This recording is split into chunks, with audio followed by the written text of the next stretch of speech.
시선이 있는 곳. 불평을 현실로라는 제목으로 함께 은혜를 나누겠습니다. 사도행전 묵상하고 있습니다. 사도행전에는 초대교회의 모습이 처음 교회의 모습이 나옵니다.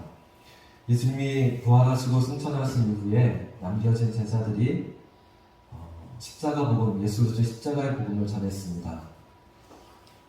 그렇게 복음으로 세워진 공동체, 믿음의 공동체가 처음 교회를 이루게 됩니다. 이 세워진 믿음의 공동체를 일컬어 초대교회라고 말을 하는데 더 정확한 표현이 있다면 사도시대의 교회 혹은 초기 기독교라고 말하는 것이 더 적합하긴 합니다. 영어로 Early Christianity라고 말하는데 우린 초대교회라는 말이 더 익숙해서 저도 초대교회라고 부르려고 합니다. 초대교회는 모든 교회의 원형이고 모범이고 또 본질이고 그렇습니다. 교회가 어떠해야 된다라고 말할 때 그 모습을 우리에게 보여주는 성경적인 교회입니다. 여러분도 들어보셨을 텐데 우리가 이런 말 자주 합니다. 초대교회와 같아야 된다. 우리가 초대교회로 돌아가자. 그 말은 초대교회가 사도행전에 나오는 초대교회가 가장 모범적이고 가장 온전한 교회다 라는 뜻입니다.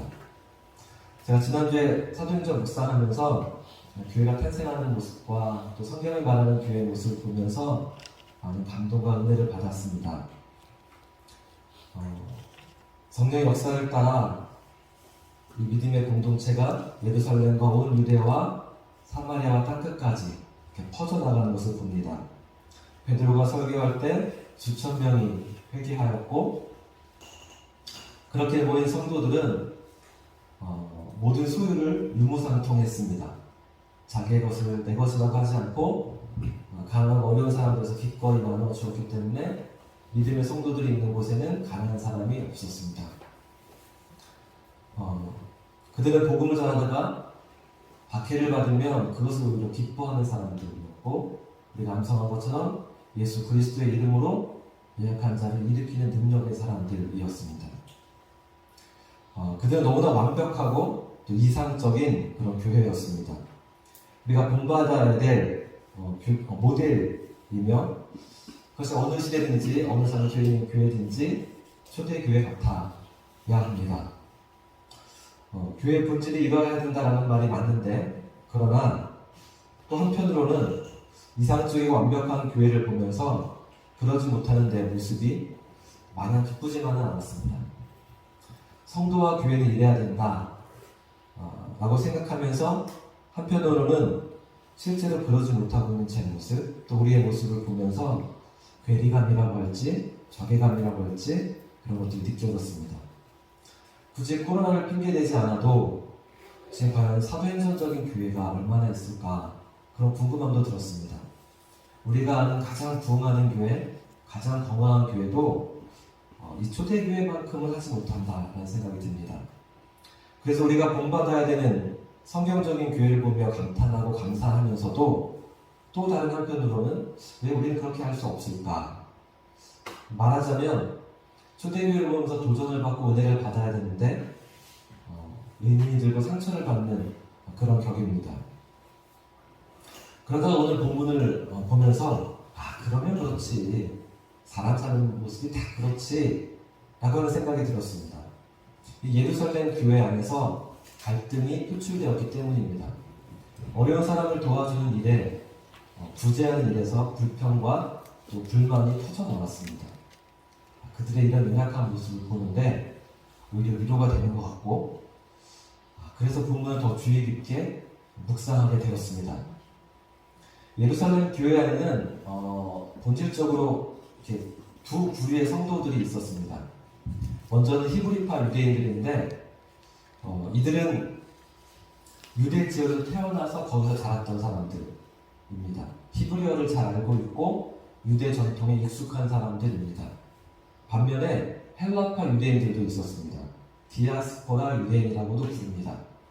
이들은 유대를 떠나서 로마와 헬라 문화 속에서 자라나고 태어난 사람들입니다. 이들은 이름도 헬라 이름을 갖고 있습니다.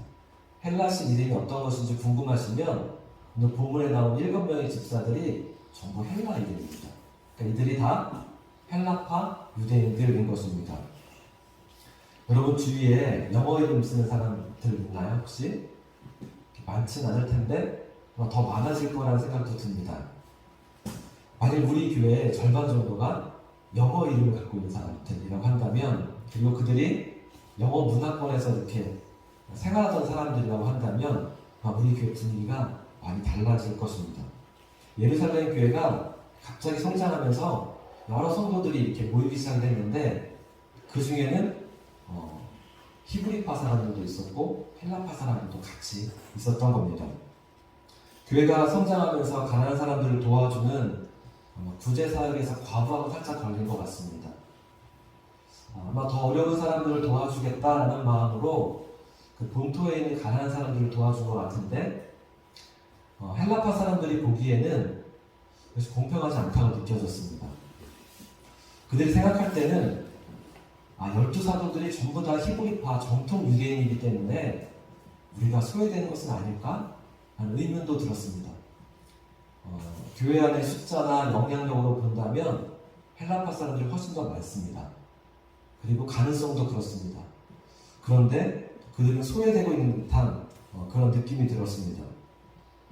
그래서 그들이 지금까지의 교회 운영 방식을 바꿉시다 라고 이야기했습니다. 단지 자신들의 과부를 더 챙겨달라고 하는 요구가 아니라 그들도 교회 리더십에 참여할 수 있게 해달라고 했던 겁니다. 이들의 요구가 베드로와 12사도들이 볼 때에는 도전하는 것 같이 느껴졌을지도 모르겠습니다. 그들은 예수님의 제자도 아니었습니다. 엄연한 우리들과 차이가 있습니다. 하지만 그들의 불평이나 불만은 또 풀어주어야 하고 어떻게든지 갈등을 해결해야 했습니다. 어떻게 하면 좋을까요? 저는 이런 예루살렘 교회를 보면서 마치 우리들의 모습을 보는 것 같았습니다. 결핍이라고 해야 할까요? 우리가 살아가면서 늘 부족한 두 가지가 있습니다. 하나는 시간이고 또 하나는 돈입니다. 시간은 늘 부족합니다. 늘 쫓기면서 살아갈 수밖에 없습니다. 하고 싶은 것은 많은데 다 할 수 없어서 시간이 부족합니다. 아마 지금 시험을 앞둔 학생들이 있다면 절실하게 느낄 겁니다. 국어, 영어, 과학, 수학, 사회 그 많은 과목들 다 어떻게 공부합니까? 어떻게 해보겠다고 그래도 하루에 잠을 3-4시간 자면서 내가 잠을 많이 자고 있다라고 말하던데 수험생들뿐만 아니라 대부분의 현대인들이 수면이 부족합니다. 늘 바쁘고 시간이 없고 쫓기도 살아가는데 그렇게 열심히 해도 그래도 뭐 하나 제대로 하는 것이 없다라고 느껴지는 것이고, 예루살렘 교회의 불평과 불만이 표출되었을 때 사도들이 이렇게 말했습니다. 우리가 이 일을 그들에게 맡기고 우리는 오로지 기도하는 일과 말씀 사역에 힘쓰리라. 사도들도 시간이 많지 않았습니다. 이것도 하고 저것도 하고 모든 것을 다 할 수는 없었습니다. 그렇기 때문에 이제부터 우리가 더 열심히 하겠습니다. 잠을 줄여서라도 최선을 다하겠습니다. 라고 말하지 않았습니다. 그렇게는 할 수 없는 것입니다. 사도들은 무언가를 포기해야 했습니다. 우린 이것을 권리 포기라고 말합니다. 내가 하는 일들 가운데 우선순위를 정하는 것입니다. 그래서 선택과 집중을 하는 것입니다. 사도들은 더 중요한 일에 초점을 맞추었습니다. 우리가 이 일을 그들에게 맡기고 우리는 오로지 기도하는 일과 말씀 사역에 힘쓰겠습니다. 누군가에게 일을 맡긴다라고 하는 것은 권리를 포기하는 것입니다. 그리고 기도와 말씀에 힘쓰겠다라고 하는 것은 선택과 집중입니다. 이처럼 내가 무언가를 포기한다라고 하는 것은 쉬운 일은 아닙니다. 권리이죠. 그것이 사소해 보이는 것이라 할지라도 어쩌면 그것은 권리입니다. 우리가 포기해야 될 것들이 무엇이 있을까요? 술이나 담배나 영화나 드라마나 게임이나 오락이나 어쩌면 이런 것이 나의 권리일지도 모르겠습니다.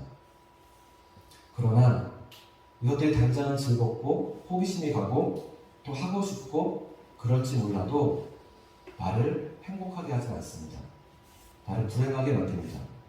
중독이라고 하는 것은 처음에는 아무것도 아닌데 이것이 결국 우리를 무력하게 만듭니다. 거기에서 헤어나지 못하게 하는 것들이 있습니다. 제가 이사 온다는 저희 동네에서 술 취한 사람들을 길에서 종종 마주칩니다. 그런 사람들이 요즘 거의 없는데 우리 동네는 엊그제도 제가 운전하면서 집에 거의 도착했는데 그 좁은 골목길에 두 사람이 조조부터 비틀하면서 제가 가면서 얼마나 조심조심 지나가는지 모르겠습니다. 또 가까운 시장을 통해도 알코올 중독이죠. 그런 분들이 있습니다.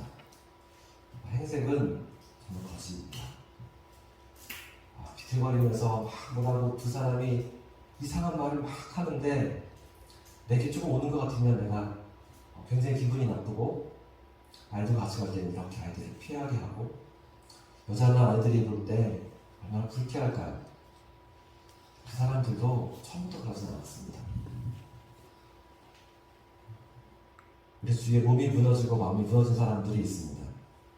그 시작은 아무것도 아니었는데 결국엔 그렇게 됩니다.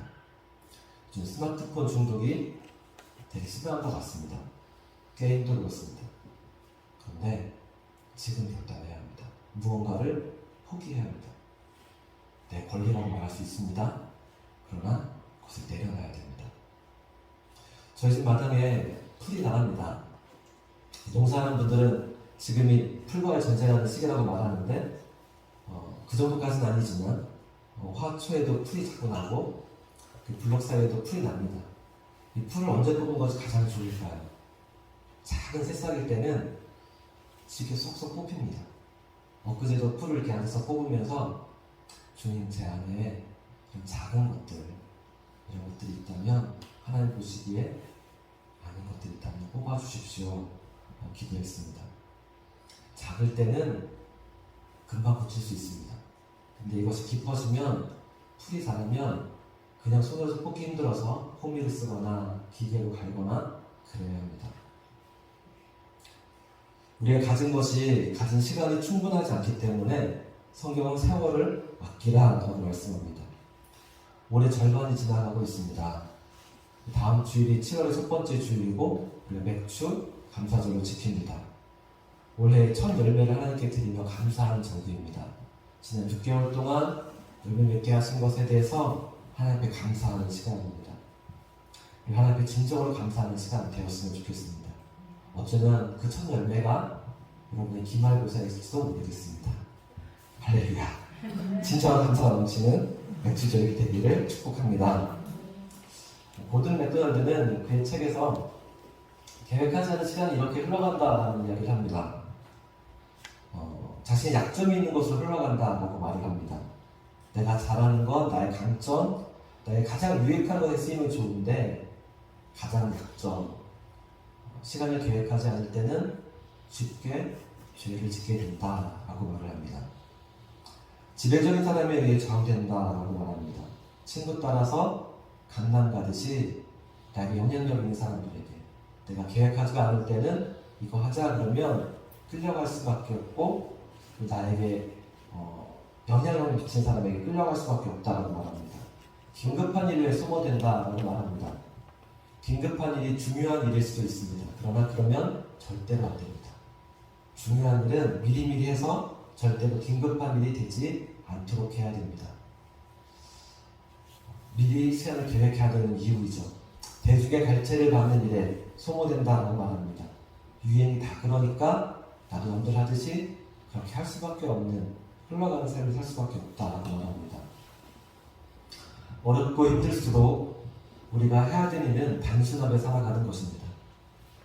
여러분에게 하나님이 원하시는 것이 무엇입니까? 무엇을 포기하기를 원하십니까? 말씀과 기도에 전념하기 위해서 우리가 내려놓아야 할 것 무엇일까요? 어려울수록 더 헌신하는 거야. 믿음의 선조들이 우리 가르쳐 주었습니다. 갈등과 분열, 예루살렘 교회 안에서 어려움이 생겼을 때 그때 해야 되는 일은 더 깊이 헌신하는 것입니다. 그것은 내려놓을 것을 내려놓고 중요한 일에 집중하는 것입니다. 하나님에게 원하시는 것은 기도와 예배입니다. 이것이 더 중요한 일인데 코로나 시대를 살아가면서 이것이 우리에게 두 번째, 세 번째 것으로 밀리는 것은 아닌가 라는 생각이 듭니다. 엊그제도 지방의 목사님과 교제하는 시간이 있었는데 말 그대로 교제가 그냥 목적이었습니다. 목사님이 제게 하나라도 조언을 더 해주고 싶었는지 이 시대의 예배에 대해서 그렇게 강조하시는 모습을 감명 깊게 들었습니다. 다시 한번 기본으로 돌아가고 내려놓을 것을 내려놓고 사도들처럼 말씀과 기도에 집중하는 우리 모두가 되기를 원합니다.